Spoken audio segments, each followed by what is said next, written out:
5 seconds.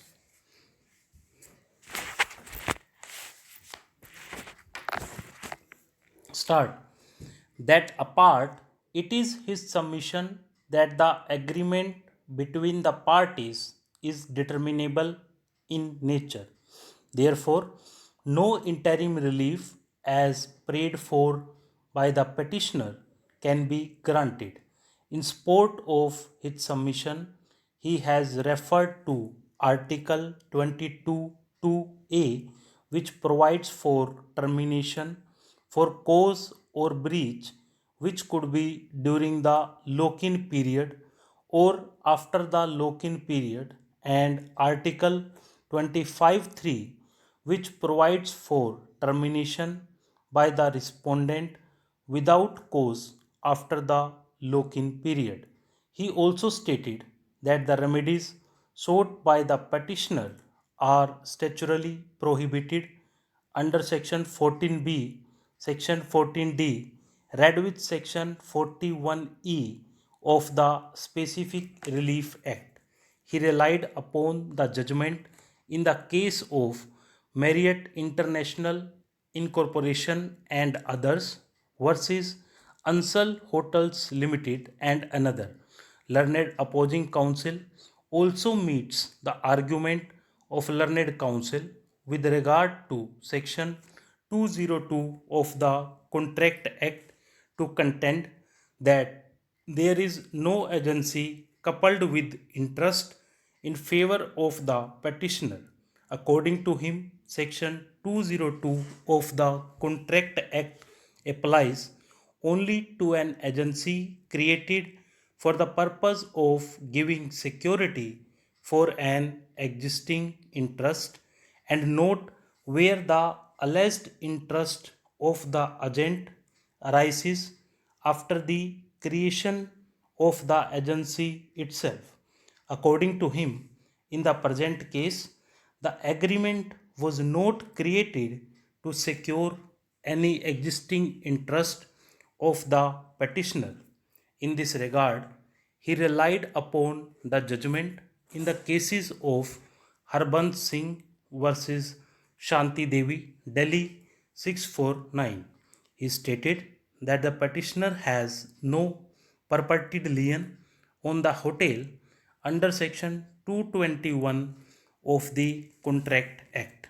In this regard, he has relied upon Article 25(5), which provides that the petitioner will become entitled to interest at the rate 24% in case the petitioner's accounts and dues are not settled upon the termination of the agreement.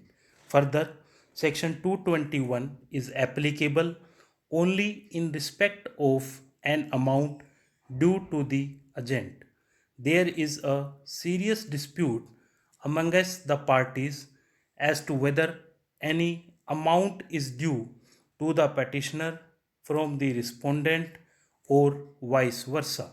He relied upon the judgment in the case of USA versus Master Builders ILR 590.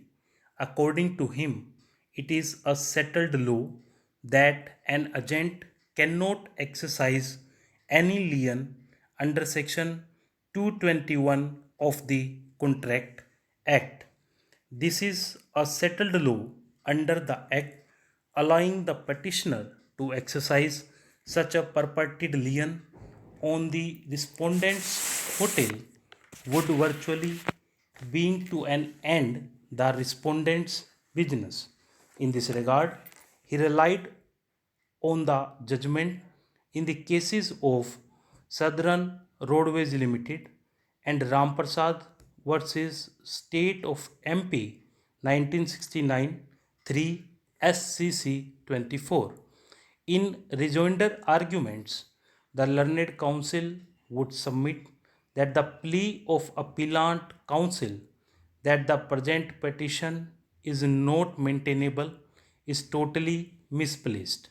According to him, the arbitration clause, that is Article 28, is a binding clause between the parties in as much as the said article clearly gives to both the parties choice and or option to either invoke civil court's jurisdiction, in which case the article mandates exclusive jurisdiction of Delhi courts, or the parties may opt for arbitration, and if the latter option is exercised by either of the parties, then the jurisdiction is vested in Delhi courts.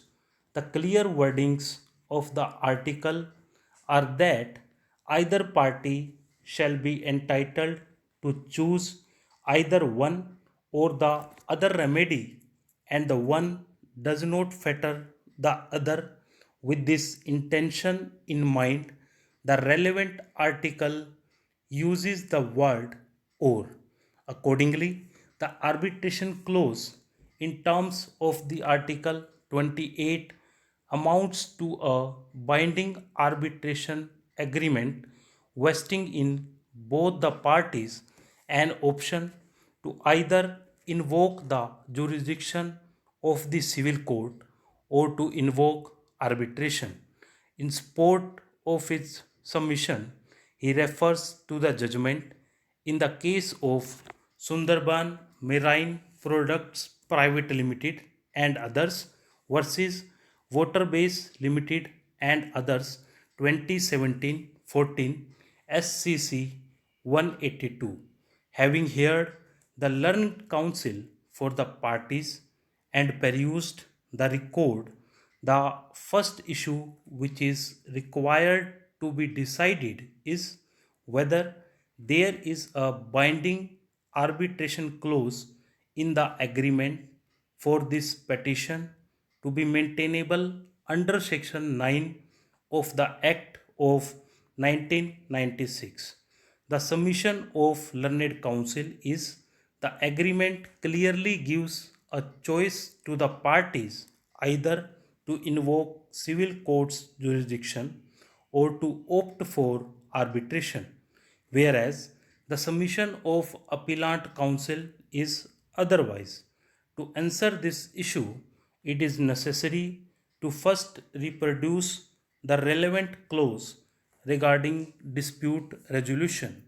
In the event of any dispute, claim, question, or disagreement arising from or relating to this agreement or the breach thereof, the parties hereto shall use their best efforts to settle the dispute, claim, question, or disagreement. To this effect, they shall consult and negotiate with each other in good faith, recognizing their mutual interest, attempt to reach a just and equitable solution satisfactory to both parties. The parties agree to meet for this. Stop.